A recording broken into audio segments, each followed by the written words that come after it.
Hi, it's Jasmin. You know, that girl who did you-know-what way before the internet ever existed. Join me and my special guest every week as we talk about anything and everything because nothing is too taboo. So punch your ticket and get on board the Krazy Train with me, Jasmin St. All aboard! Welcome to a brand new episode of Krazy Train Podcast. This week's guest is one of my favorite guys from pro wrestling because I just don't know how he kept the most perfect hair while giving an ass whooping in the ring. So let's welcome to the show none other than the sexy Disco Inferno. Okay, those glasses look really sharp, by the way. I just have to say that. But thank you so much for joining me. And sorry, I totally forgot Thursday. It's just like, I get caught up with wrestling, you know, sometimes. Right. That's fine. I'd forgotten today. I thought we were doing it on Friday because I record. We usually record on, me and Conan record on Tuesday, Wednesdays, and Thursdays. But I remember I'd set this up for 1 o'clock, but I thought I'd set it for Friday. So, but we're good. It's amazing because it's just this whole other like technology thing now. I'm like still trying to get used to it. I still use an old school calendar. I can't use a Google calendar, and I try to keep like the whole schedule of this interview, that interview, just with podcasting. Do you watch wrestling nowadays still? Yeah, I still do. Because we got to, the people on the podcast want to hear you review the shows and stuff, everything. But I watch wrestling now. I've assumed my old viewership methods back when I was like a kid. Okay, because I used to, I grew up in Atlanta, so we used to get, Georgia Championship Wrestling on Saturday night. 1979, we got cable TV, so we got WOR and the USA Network. Used to show the Garden shows and, of course, the WWF. And Joe Pedicino, who's an old school name from way back when, on Saturday nights on Channel 36 in Atlanta, he used to have a 7-hour wrestling block. 7 hours of shows from 8 o'clock in the night till 3 o'clock in the morning. 7 different shows from all over the place, right? Like Florida, Continental, Mid-South, AWA, just everywhere, right? And I used to VCR and, record everything. So I was recording 12, 13 hours of wrestling a week. So when I watched, when I was growing up, I was involved in the storylines and everything. So I pretty much would fast forward through the matches to the finish, see what happens at finish, and listen to all the interviews and all the angles, right? Well, especially since, ever since I've done wrestling, the in-ring has changed drastically in the past, past 5 or 6 years specifically, but even before that. But it's just stuff that I'm not, thighs, they're slapping their thighs all the time to simulate the sound. Everybody stands there and lets a guy hit him with a forearm in the middle of the match, and everybody's diving over the top rope, and everybody's standing there looking at him, waiting to catch him and stuff. And it's in so many of the matches that the second I see somebody start doing that in one of the matches, I just start fast forwarding the match until I get to the end. And I just watch the finishes. And if I saw something happen, maybe I'll go back and watch it. But I can get through, on Hulu, it's kind of weird. You watch Hulu, because I don't have the regular thing. We get the West Coast feeds for everything. So we don't get to see Raw live and stuff on the West Coast. But SmackDown's a 2-hour show and Raw's a 3-hour show, but both of the shows collectively are only an hour and a half on Hulu. Okay, so they cut out a lot of stuff on Raw, right? But there's so many commercials, but they don't really cut out that much on SmackDown, maybe backstage, because there's still tons of commercials, right? But I still fast forward through that. So, and then with AEW, I fast forward through most of the matches. So I can watch all of my wrestling in a week in about an hour and a half. And plus two, there's what people don't really realize is that, especially the WWE has made it very, very, very easy that if you don't watch a show, we're going to put tons of clips up on our YouTube channel. They're the number 10 YouTube channel on planet Earth. They got 11 million subscribers. Okay, so even though the ratings might not be that great, they're only doing 1.5. So, fans, even Labs fans, are still engaged in the product if you have social media. You still follow the wrestlers. You probably still follow the WWE account. So even if you missed a show, on your news feed, it might pop up every once in a while. And what they'll do is they'll have some of their content, the Dominic Liv Morgan kiss like the day after show got like 15 million views on YouTube. So you miss a show. So you miss a show. But it's like, okay, 15 million people are brought up to date with what's going on in the show, so you can very easily pick up on the next show with what they're doing. And plus, they do a lot of great video packages and stuff, that narrates, okay, if you missed a show last week, here's a package to explain what's been going on the past 2 to 3 weeks, and here's this angle, and here's this match, right? They just do a very good job of keeping people, even if you don't watch a show, you can still see enough of the product to go buy a ticket when it comes into town. And that's exactly what I get, like here in Vegas. A lot of the people I work with, they used to be wrestling fans. They don't watch the show regularly anymore. I mean, there's just a couple. But whenever the show is coming to town, everybody's, hey, could you get tickets? I never even work for WWE, but but they want to go to the show because they've been following you. Like they know what's going on, and like they can go. And bro, they're selling out everywhere. So I mean, like anybody can spend 20 minutes a week with just YouTube clips, see the important stuff and everything, and then keep tuned into what's going on in wrestling. Yeah, it's interesting because I went to my first AEW show maybe 2 weeks ago almost. Mm-hmm. And to me, and I respect wrestling, obviously, I feel as though they were like spot monkeys, just doing big moves for the sake of doing big moves. There's no more ring psychology. There's no more storytelling. And where's the selling, right? Well, Someone just knocked you in the knee. Why are you up like that going again? And they don't do it as much in the WWE because they kind of keep the screws tightened on the work. That we're not going to let the wrestlers do a lot of really dangerous things out there. The agents are pretty smart with how to lay out a match and everything. But in AEW, they're just going at it. Like the show looks like honestly, like the matches look from the start of the show to the end of the show, it looks like the same match. Just a bunch of spots. And the problem with these guys is because they're most of the kids these days are wrestling for they're not wrestling for the fans. You go to an AEW show and you have the preconditioned chants. This is awesome. They'll cuss. F you so. Those two and they just sit in their chairs and just clap along like high school cheerleaders. That's kind of like the response. So I'm sure that's what you got when you went there. And plus two, I always talk about this, and I'm sorry. It's okay. This is what we want. Yeah, right. This sounds terrible. You cannot unsee the visual picture of what that AEW live crowd looks like. Just a bunch of slobs. Everybody's dressed in black, unattractive. I'm sorry. You could go seriously on TV in a year's worth of their telecasts. If you could show me when they've shown 5 attractive girls in the crowd, I'd say it's the under 5. I'd put the over under 5. Just unattractive people. And plus too, if you go back and watch like clips of like Raw and WCW back then, the fans were like they wanted to be seen on camera. They were acting crazy and everything. These fans are kind of they don't want anybody to really look at them because they're embarrassed almost. They're not really going crazy. They're all just sitting there. It's a different dynamic, especially for that audience. But that crowd is your smart mark bubble echo chamber, and this is what you get. This is what they look like when they come out of their houses and come to shows. And now maybe you got to say, did you agree with that? Well, that's a very interesting point you're bringing up because now you're opening up Pandora's box with me. I have this theory, okay? Mm-hmm. It's a really interesting one. I feel as though since the pandemic, it's been this culture of laziness with people, right? Mm-hmm. And then you foster this whole bullshit of appreciation no matter what you look like, this and that, which is all a bunch of poppycock. I'm sorry. I'm the most shallow person you'll ever meet in this world. If I see this much bit of flab hanging over a short, you're fat. Mm-hmm. So I was at AEW. These people, they always wear these black hoodies, okay? Right. And that's to hide from the world because people have social anxiety because they do not know how to communicate. They do this. They don't do this.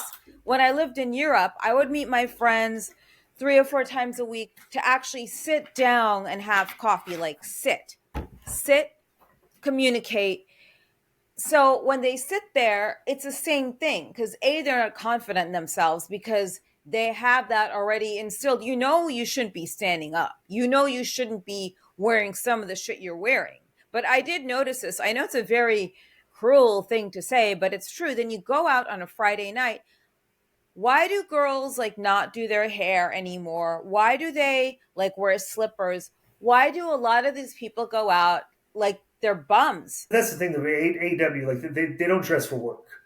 Like you look at it, look at the WWE when the stars come out on television, they look like they've been shopping at Louis Vuitton and Dolce and Gabbana, and they got like $1,000 of clothes on, right? Yeah. The guys at AEW come out, they got t-shirts, shorts, and sneakers, like what they drove up to the show in. It's like they didn't change into their work clothes when they're presenting themselves on TV, but that's the thing. But that's the problem where AEW's inception came from, is they took indie wrestling and they elevated it onto the big stage, but they didn't put it through the filters you're supposed to put it through, like with the production of the characters, how they dress, look like to wear a suit out there.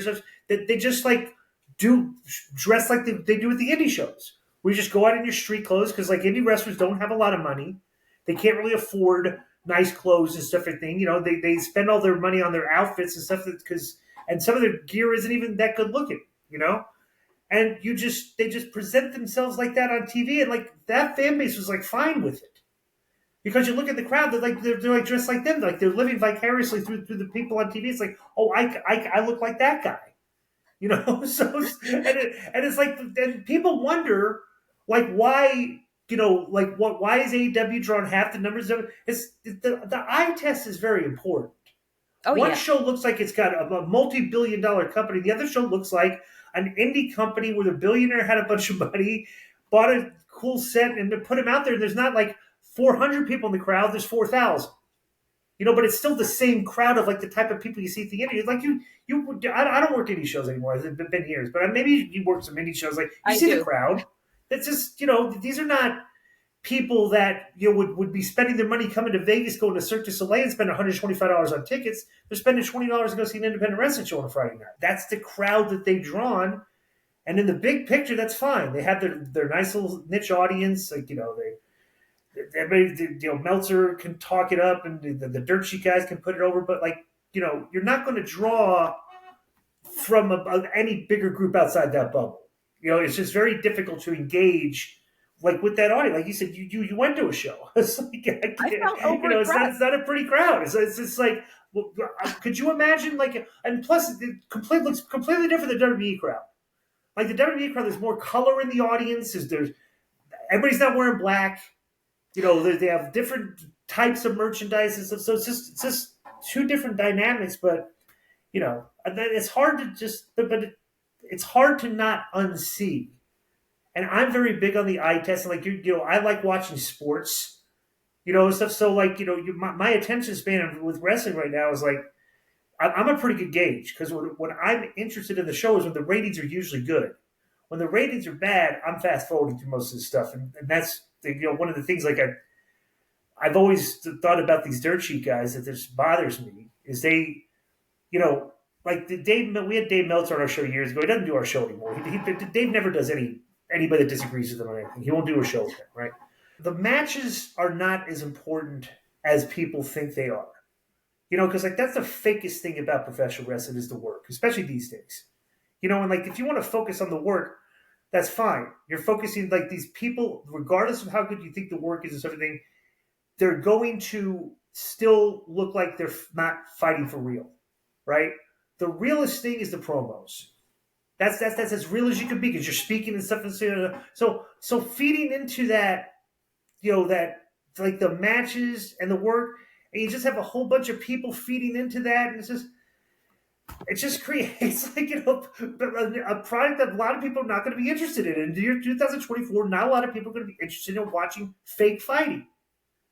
The promos are good, yeah, because they suspend disbelief. But bro, the UFC's on every week now. Yeah, they're fighting for real. So you're just competing against another product. They're like, and these guys just don't understand that. They think that like matches. Oh, what a great match is! Like if you listen to Tony Schiavone on AEW, I love it. I count how many times he says, "What a match! This is a great match. This is a hell of a match." 15 times a show. It's like, okay, Tony, we get it. These are great matches, great. But I'm watching, it's like the guys are slapping themselves up the thigh because they can't sell the trans. I'm like, what the hell's going on, right?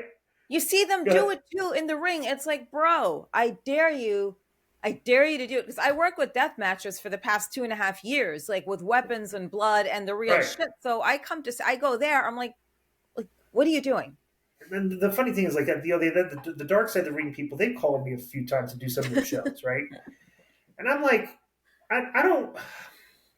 Even though I'm critical of the product these days, like, I don't want to just actively be a part of a show that buries wrestling. It's like I want wrestling to be more popular. Mm-hmm. I want it to be like it was more like a cultural, like a part of culture, like it was back in the day. The Attitude, 10, 11 million, 12 million people are watching collectively on Monday nights, which is like the numbers you get for Monday Night Football right now. Yeah, so that's how popular it was. So like I want it to be that good again, because like it's kind of like, wow, you did that. You can tell people, yeah, I used to do that back, but now it's like the criticism I give is like, dude, we're not heading in that direction. You're heading in the opposite direction where it's looking phonier. It's just, and I bring that up and I sound like I'm hating all the time. No. It's like I'm just being critical of, like, I've done this for 30 something years. I made the effort to basically, sacrifice a college. I went to college. I tried out for wrestling the week I got out of college. 6.5 years of college, I just left in the dust. Like, what a waste of time. I could have started wrestling the 6 years before that. I mean, probably still been doing it today. But like, I made a lot of sacrifices to do this, and I can have a voice speaking about it when I see what has become of the product today. And it's like everybody just thinks I'm a hater and stuff. It's like, no, this is just my opinion of what I'm watching. And I don't like when everybody thinks you're just hating on it and stuff. It's kind of a difficult spot to be in. It's like, what do I do? Lie and just be part of the echo chamber? Because I think all these other, like all these dirt sheets and the Mark podcasters and stuff, and they're all full of shit. Like, I'm sorry, but you can't tell me that you're watching this segment and you think that shit was good. Like, you're all awesome. Like, come on, guys, this looks, a lot of this stuff looks terrible. And I point that out. It's like, oh, you just hate and stuff. It's like, no, I'm trying to like give constructive criticism, maybe steer wrestling back into the way it needs to go. So I don't know, but. Well, there's a few things you brought up. Okay, so first and foremost, I had James Ellsworth, Brian Ellsworth?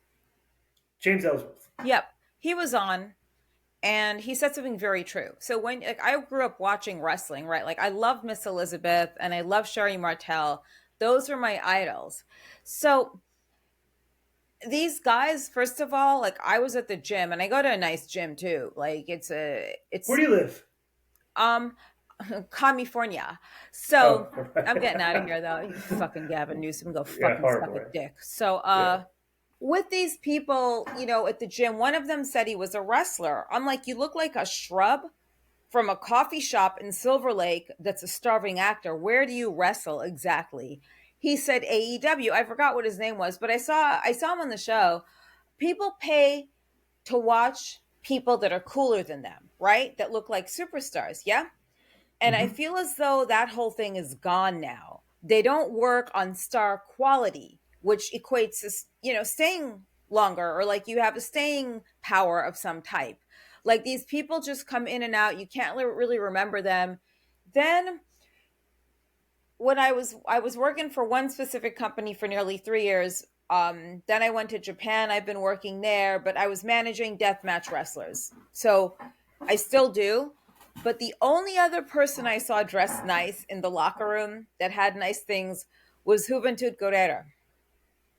And I love the AAA shows in Mexico because everyone looks so ornate and over the top, and they use managers. Like, that's one place I still have yet to work. In Japan, it's different, but when the wrestlers go there, they dress nice. Like, everyone has nice sneakers. Everyone has like a nice bag. It's I don't know if it's an American culture thing, because I just said before, people dress like fucking homeless people outside in the middle of the street. So, if you're looking for the safest and coolest way to bet online, and the most variety, of course, of games and like almost anything you could bet on, stop at betonline.ag, because I guarantee you there is something for everyone. It's like, is your emotional support animal like your new Gucci bag or something? Because that's Right. how they wear it. You want to Anyway. hear a funny Huey story? Did you remember when did the story when he did went out and did acid in Australia, and he was out, well, Huey smoked pot, right? So he went to a Yeah. club and some guy was smoking pot, and he was like hash. Okay, they had hash, and he freaked out. Okay, and it was like 6 o'clock in the morning at the Marriott Hotel, and I'm at the restaurant. So it's like 6:30 in the morning. These guys are all coming back. It was Conan and Rey Mysterio, and they're all coming back. And Hoovy had been out with another group of people getting there, but everybody's getting back to the hotel at the same time. Hoovy was out in the parking lot freaking out and took his clothes off. What? So he was naked. He was naked. This is a famous story. You probably just look it up. So he was naked, okay, and yelling and just screaming in Mexican. He was like free. He was losing his mind, okay.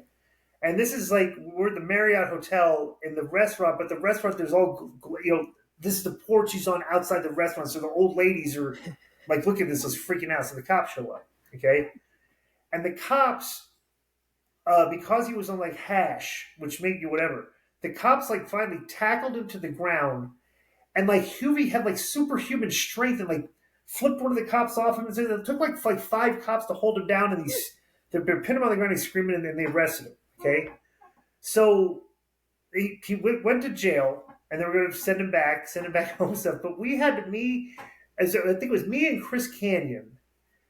We had to get his shit out of his room. Okay, so we go to Hoovy. They give us we go to Hoovy's room, and this was the most bizarre thing you've ever seen. He had his clothes laid out perfectly, like on the like when you go into walk into a clothing store, and they'll have a table like right when you walk in, new arrivals, and they'll be like folded, all very nicely folded, like Yeah. he had his clothes laid out like that all over the room, and me and Candy were looking like, wait a second, this looks like more clothes than would fit in the bags that he has. It's like he had more clothes than space to put it in. And I was like, what did this guy do? Did he go shopping and stuff and bought because it looked like a clothing store in his room of all this nice designer clothes. He had like 6 pairs of jeans, like 16 shirts, like they're all laid out like somebody like completely OCD, like in perfectly folded on the table. It was very bizarre. Like so, I don't know. Hoovy was a.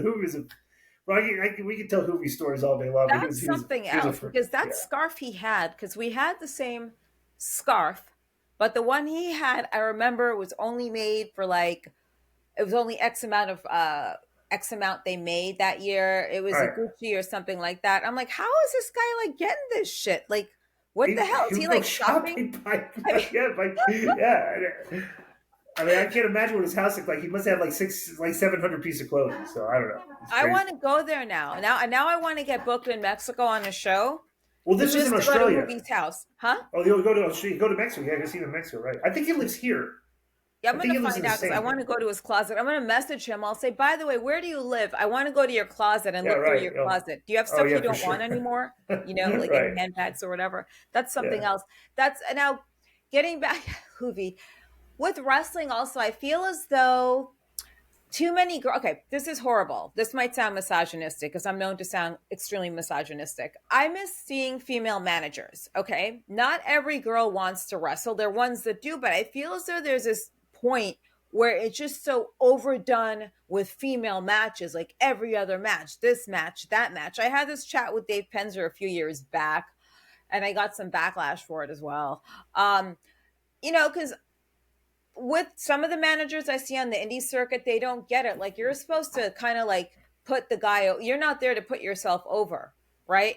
And they don't understand that. You're kind of in the back shadow of the whole match, just doing your thing, trying to help out. You do the promos or whatever it may be. but I go to some indie shows and I was managing someone and he had like another manager as a faction. I've never been in competition with a 500-pound smelly guy that's like from Georgia, like ever in my life till that day, bro. I'm like, you know what? It's good. You could stay away from me because you just smell so bad. Like, when's the last time you took a bath? Um, what are your thoughts on women's wrestling today? Do you feel like it's too much in there? Like they're just shoving it down people's throats so much? That's one of the reasons I stopped watching WWE, by the way. Well, people think I'm misogynistic too because I'm critical of. Oh. No, hysterical. You can go look at people think I'm, because I did that thing in Impact Wrestling a couple of years ago where I was like, it was all gimmick. I was hating on women's wrestling and everything. But the thing is, like, yes, absolutely. There's way. I want to say that there's just far too many women wrestlers. Okay, and my thing is like, okay, let's just be perfectly honest, right? If you want to put a woman out there, all right, and this is professional wrestling and it's geared towards males, obviously is the major part of the audience. If you put an attractive girl out there, it's more of a feast for the eyes than an unattractive girl, and it's probably going to be better for your numbers, right? Yeah. Now, if the whole thing is because we had this women's revolution and everybody kind of like, fed into it. It's like, well, all the women can wrestle too. Okay, so now all the women had to start wrestling. And I'm like, okay, I'm watching. I've been doing this for years and years and years and worked with, agent in a lot of women's matches at TNA, worked with a lot of, women and stuff and everything, and like seen the growth and stuff. And I'm like, all right, you're not that good. All right. And when it's okay, so just tell, and I got called, everybody, the thing about this is, everybody and their mother was able to criticize my work for years. I was on TV for a considerable amount of time and like up for criticism and everything. So now I'm in a position, okay, I could do that too, more from an expert standpoint, because I've actually trained and actually done this for a living, right? And I've always thought this, and maybe you agree with me, is that a lot of the girls that when they wrestle, because they're not good at it, they lose their sex appeal. Yep. Okay, and when you lose your sex appeal out there, I'm like, that's not really, you're not helping her out and you're not helping the show out. I'm like, why is this girl wrestling? She stick her out there as a valet. She could like do a move every now and then or stuff, but like she's a feast for the eyes. She looks good. But when I'm watching her wrestle, sometimes I'm like, some of the girls, like, I'm embarrassed for them because they're not good at it. And I get, I'm watching. It's like, why does she have to wrestle? Because it's like the women's revolution. The thing is, they all wrestle, and I don't know, the women get a pass, but they're all good. Apparently, you're not allowed to criticize them. They're all great. If you're criticizing women's wrestling, you're misogynistic. It's like, no. It's like some of these girls are way. And the thing is, like, there's like a handful of girls that are really, really, really good at it, and then you have a bunch of them that are kind of like just okay. And then a decent, a handful of them just suck, should not be on TV wrestling. Find something else for those girls to do, right? And it's kind of like, it's weird because you grew up like I did. There was maybe 4 or 5 women's wrestlers. You had Moolah and Wendy Richter during when I was like my teen years. They were like the only 2 women's wrestlers, and once every 3 months they would show up and do 2 to 3 weeks of TV and wrestling, and they would go to the other territories and do the thing. Do you remember Peggy Lee Leather and Bambi? Okay, I grew up in the South, and they were like a staple of like they used to wrestle each other like all the time. Like they must have had like thousands of matches against each other, right? Then like Sherry Martel came along, then Medusa came along, but there wasn't a lot of other women wrestlers. Like they were all in Japan. Like Japan had a culture of like where these girls are beating the piss out of each other out there. And, they still do, by the way, doing it really well. But it's like, how? What are you going to do? You're going to bring a bunch of Japanese wrestlers over here that don't speak English. So how they go to like, just stick them on TV and wrestle. It's like nobody cares. They don't speak English. So they say. Maybe they say they don't speak English. So they say. Right. But it's not, being critical of good women's, praising good women's wrestling, being critical of bad women's wrestling. Somehow that's become a thing where that's misogynistic. And everybody says, you're misogynistic. And it's like, dude, I work in a gentleman's club. I was like, show me a misogynist that works with 200 girls a night. So like, come on. It's like, give me a break, Yeah, like what's with that? Seriously. And this is kind of a bitchy thing to say, but I'll be honest. I look after myself. I pay for surgery if I need it. I'll pay for like face peels. I go to the gym all the time. If I have to go pay for liposuction or take Ozempic, I'll do it. I don't give a fuck. So it's like some of these clubs, I went to one, right? Mm-hmm. The girl, whatever it was up there, dude, like they should have a weigh-in for these girls, Oh yeah, okay? well yeah, Like, we have club standards in our, but you can't. I mean, you can't be big. You can't, But the thing is, these days, is what? that the amount of guys that love big, huge, these humongously fat asses. I Like could pay for that's a that. thing these days. Like these just these huge, like you nothing I would be interested in. But the amount of guys today that are attracted to that, and like that's the thing, is like, the guy that bunch of these girls walk around the club that you would probably look at and say, oh my god, but there's a market for that. It's very Really? I don't know how it happened, but all of a sudden, like that, these big fake butts are the thing these days, and I don't it's been like that for like about the past like 6 or 7 years. Like we got all these Cuban girls. The Cuban girls are really hot. Like they're like the hottest Yeah. girls right now, right? And all these Cuban girls, and they've all got the fake butts. Yeah, I don't know if I'll go that far for like a butt implant because those could be highly dangerous. I'm like at 100 pounds now. On my bad days, I'm 105, 110. Right, Then it's like right, that's when I go like on some kind of crazy crush diet. Um, but you have to, right, because I want to stay working as a wrestling manager, like a manager for as long as I can because I love the business so much. right, Even right, if when I had a filthy 500-pound guy like in my face, I still did what I had to do, but it wasn't putting myself over. I didn't give a fuck about that. right. Get your timing right, do this, do that. I had Ken Dixon on my show a few weeks ago. He's in Maryland, but they run a school that actually has a promo lab, which I think is highly important with wrestling, is being the mouth, whether you're the manager doing the promos or you're just the wrestler doing the promos. When I went Right. to AEW, like I, I don't know, man. It just I didn't feel it. I just felt like these were guys I either saw at some of them.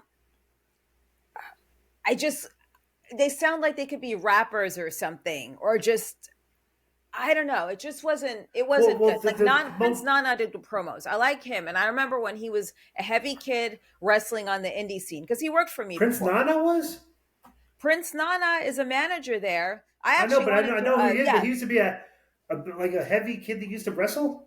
dude, it's on a DVD I have because he worked for me when I ran a company, and I'm like, it's a full 360, but he's turned himself Huh. around. Like I have a lot of respect for him, and he's a heavier kid then. He wrestled. He was great. He does. I like what he does now because he's one of the few managers I could say that actually has charisma when he goes to the ring and does his thing and does his Right. promos. He He's got a dresses gimmick. Yeah. flashy.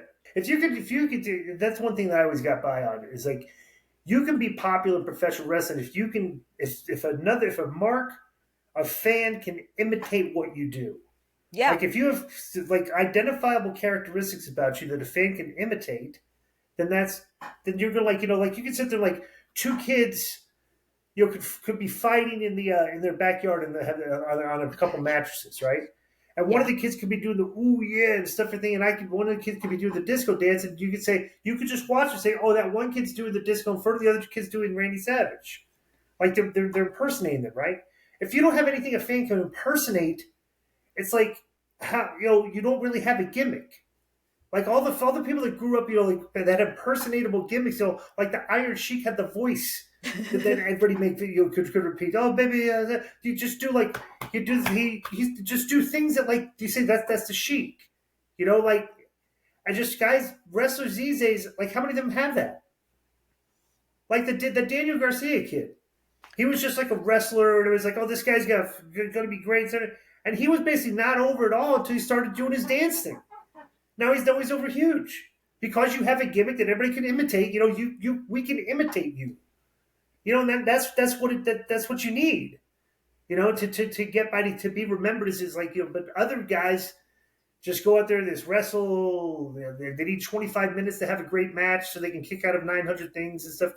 But being imitatable is the tenet of being a professional wrestler, in my opinion. One of my favorite wrestlers is PCO, and he was supposed to work with us last year. And it was like my dream. You don't understand. Okay.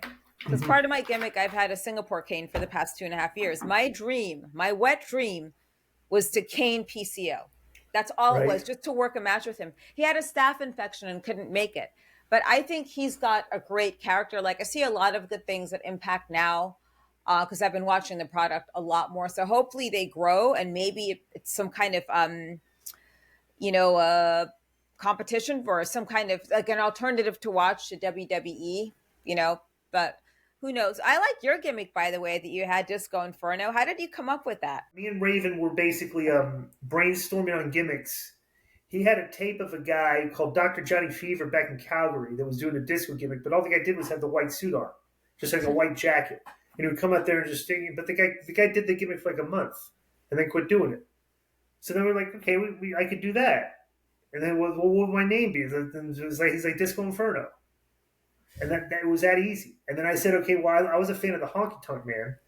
I'm going to pattern the gimmick after the way the Honky Tonk Man does his, where you come out like, the Honky Tonk used to do his dancing and like stuff, but he wasn't good at it.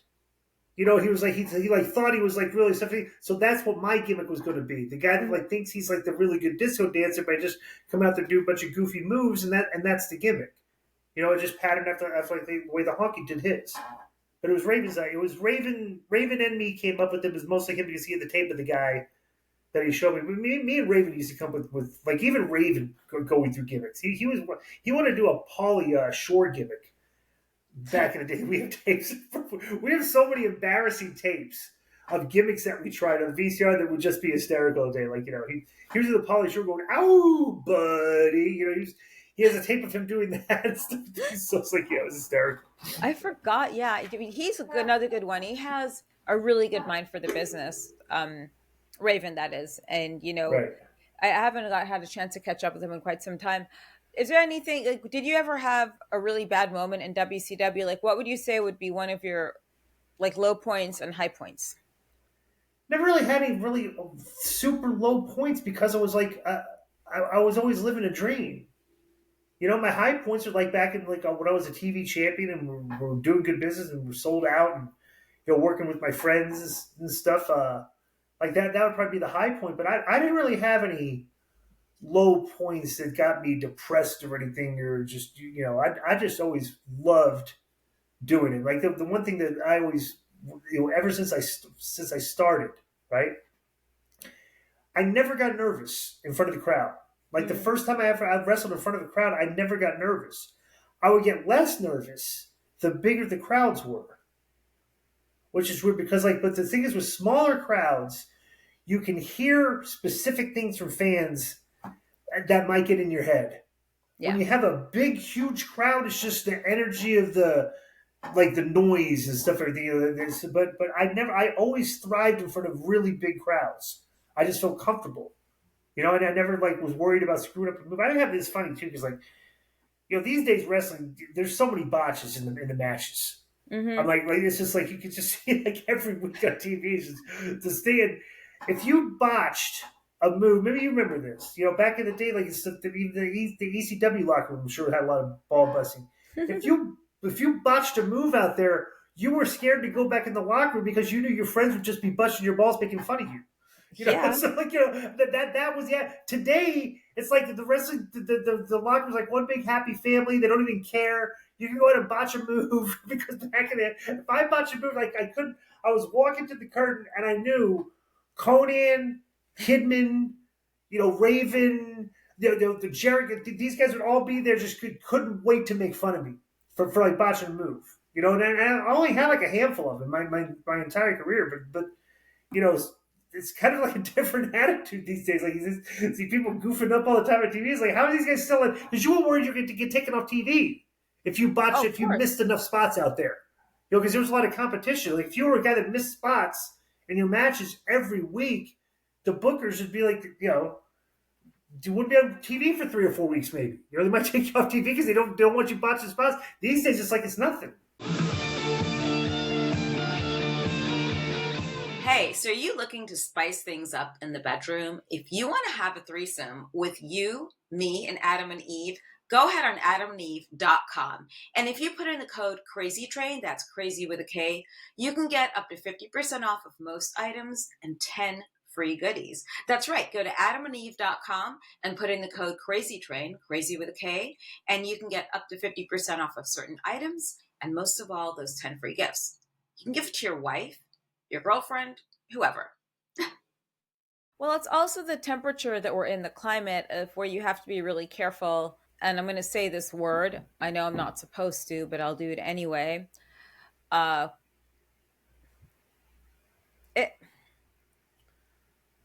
It's a lot of wokeness going on. Oh, yeah. So why are you afraid to use that word? I'm not afraid to use it, but you have to understand. It's your audience, like our audience, they don't care because we call shit out. Okay, it's like the woke Conan calls it the pussification of America. Thank you. Like everybody's offended. Yeah. Fake outrage is a thing. You know, people can't wait. There's people that are sitting there waiting to get offended at something. You know, and I don't. Why listen to those people? You know, but people try to get under my skin. And like they're waiting for me to say something. They can like, you know, oh, you're a this, you're a that, and I don't even block them, right? I'm like, well, you know, who am I blocking? Do you have a cartoon for a profile pic? I don't even know if you're a human being. You know, so it's like people get upset. Like if you're getting attacked on social media from a bunch of people that have cartoons for profile pictures, and you look at their timelines and they're all wrestling posts, it's like. This like, well, why would this like who is this, and why would I give two shits about what you say about me? You know, that's the way I feel about it. I'm worried about what my peers say about me. You know, like people that are more advanced than me, but I couldn't give a rat's ass with like these these woke fans that just want to get offended and you know, and that's a lot of the dirt sheet community these days. Yeah, they all feed into that, and they're all like. All social justice warriors. They're all perfect people.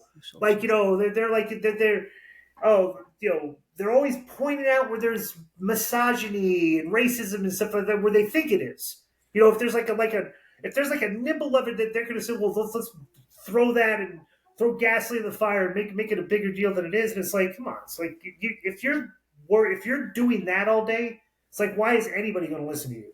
You're just complaining for the sake of complaining.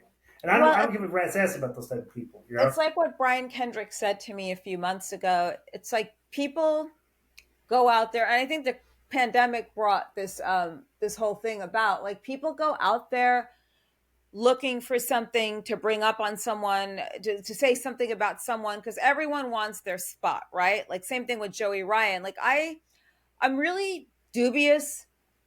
This will sound bad. I'm super dubious when girls say stuff about sexual assault.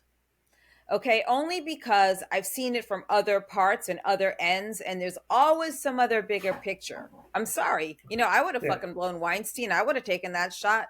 But sure, I wouldn't go out like having buyer's remorse after. But with this whole... You know, I feel like they're getting pat on the back instead, no matter how bad your work is, which is something that makes some wrestling products suffer, right? Right. And because if you say something, you might discourage them, or you might discourage, what else? Hurt their feelings, things like that. Well, this is the thing. Gen X or Gen Z, whatever. Yeah. Considerably more diagnosis of mental health issues than any other generation. Okay, and then that's the thing.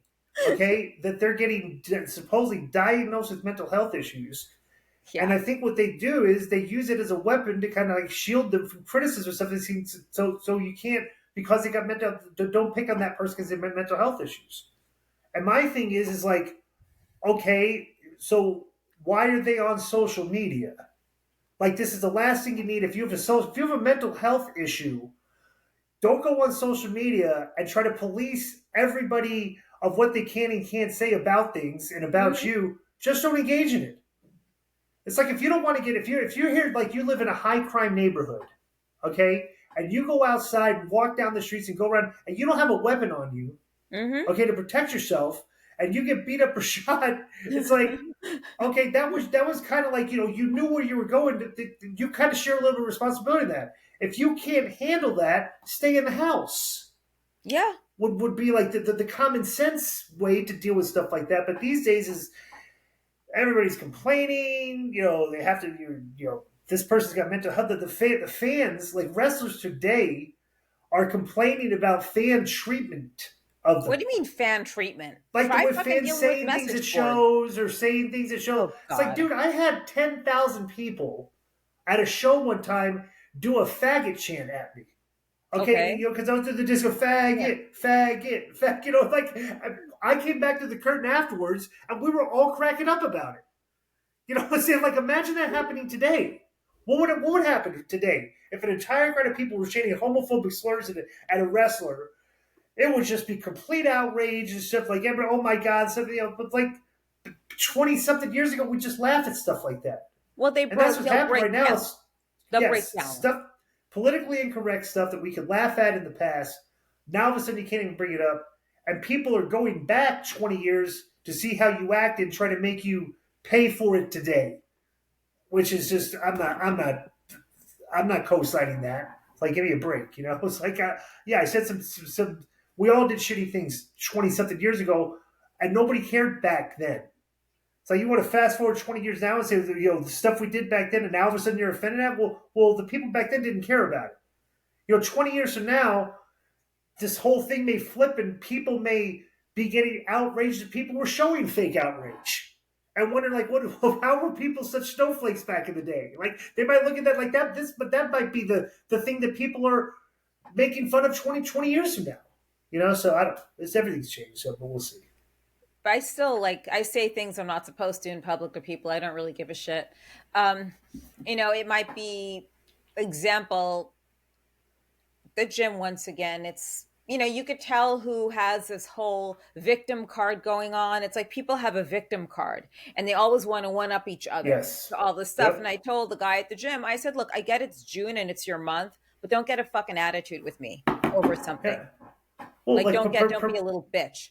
Well, so the manager obviously emailed me, well, that's unacceptable. And I'm like, so what? I said, you want me to cancel my membership? Oh, no. It's just he has social anxiety. Well, then you shouldn't be working at the freaking front desk at a gym then. And it goes back to what I said with the pandemic bringing things out, which reminds me, I know some people watched the pay-per-view during the pandemic for WWE, and it was so weird seeing it. I don't know if you watched it, but it looked like a video game sort of but you sort of saw the product in a different light because you don't have the ambience of the people screaming. You don't have the signs. You don't have the fireworks. You don't have all the bells and whistles, and you really see what the product is. Did you watch the pay-per-view during the pandemic? Yeah, the WWE kind of figured out, it's like, well, that's where that's when they learned we got to lean on our production, and just they learned to up their production quality with CGI, with the entrances and stuff, everything, because there was no fans. We got to do other things. Yeah. So like that's one thing that a definite positive that came out of the pandemic is the WWE said, how do we get people to watch this show if we don't have any fans in here? And they just upped their production quality of like the stuff that wasn't in the ring and the videos and stuff, which is a positive, so. Why don't you do indie shows? Because I'd imagine you'd get booked. I'm 56 years old. So I don't. You don't look 56. I between the podcast and the money I make at my club, it's not worth it for me to go do a show. Unless I you get don't paid look super. 56. I'd have to ask for 3 to 4 times what I used to make to make it worth it. People aren't going to pay me that. So I don't really care. I could, but I just don't really care to do it anymore. You were always smiling like every time I saw you. So it's just, I kind of like have that whole vision set in my brain. Like every time you came out, every time you saw people and met them. Do you do the meet and greets ever? Do you do any of the conventions? No. I don't. I did, but it's like honestly, it's like going to an AEW show. It's like you got a bunch of antisocial people walking around that just standing in line to get an autograph thing, and there'd be a handful of cool people there. Hey, stuff. But just I don't. I've done them all. I don't. There's no reason for me to continue. I don't have the desire to do any more of that stuff. I get that. I mean, I'm glad Yeah. you do a podcast with Conan. I like Conan. He was one of my favorites when you guys had WCW. Tell us about your podcast with Conan and the one with Vince Russo. Keep It 100 with Conan. It's on Believe. We went to a new platform called BLEAV.com. It's a lot of it's a new platform. It's pretty cool because they got like a podcast for like every sports team. Has Okay. Every single one of them has a deal. Like a lot of famous people are on there, but we're also on the other platforms like Spotify, everything, and we have multiple shows. We do the podcast. We do a show called Talks, which me and Conan will talk about pop culture or politics. It's like a 20-minute talk. Then we do a sports talk every week for like 10, 15 minutes. We just talk sports. And then we have Conan.me, KONNAN.me is our Patreon, where everything we record goes on there, and we do roundtables with fans, right? For like pay-per-view reviews or live questionnaires and stuff.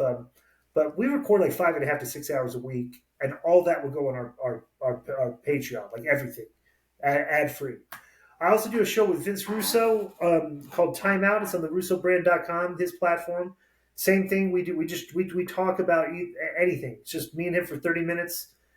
We disagree probably 75% of the time on things. We agree on stuff, but we have entertaining conversations because I like to pick on Vince, right?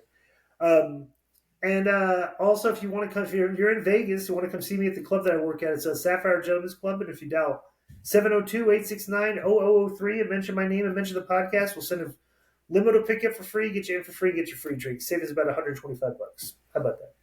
Can you guys send the limo for me when I come out there? Absolutely. I appreciate it. Do people recognize you at the club?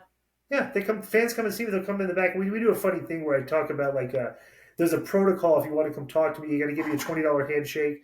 Don't make eye contact. If you want a picture, it's like this. Conan goes through a whole little spiel at the end. Like this is a funny little deal.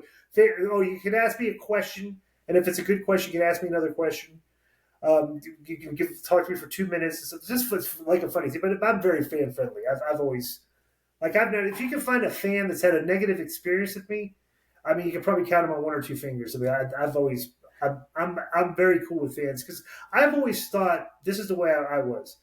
When a fan comes up for an autograph, they don't really give a shit about getting your written autograph on a shitty little piece of paper, right?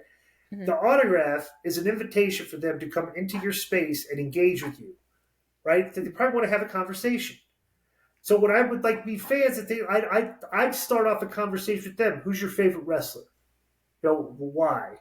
Do you like it? I'd have conversations with fans because I think that's kind of what they want. They want to engage with you and they want to have a cool experience other than just or maybe some fans do just want the autograph. It's kind of like the fans come with a napkin. Like, really? You want to, my name scribbled on a napkin? Like, come on. It's like, what do you want to know? You want to ask me a question? That's the way I've always been. So I'm cool with that. I never thought of it like that. Like it's an invitation to go into your space. Because I mentioned this before, and the producer knows the story. At WrestleCon, there was some guy. Like I get the whole thing about going into your space. He was discussing jerking off with a Cadbury Easter egg with me. He's actually from Vegas too, which is really interesting. I think he was busted there for jacking off at like a casino or something. So if you want to give everyone, if you are in, and gals, if you're in Vegas, definitely stop by Sapphire. It's one of the classier gentlemen's clubs. And what's the phone number we call again for the free limo and drink card, please? 702-869-0003. Yeah, come on down to Sapphire's, get a lap dance or whatever. Go get your $20 handshake with Disco Inferno. I mean, I'll pay 20. I'll pay 20 too. Why not? Sure. Thanks so much for coming on. Thank you so much. Thanks for having me on.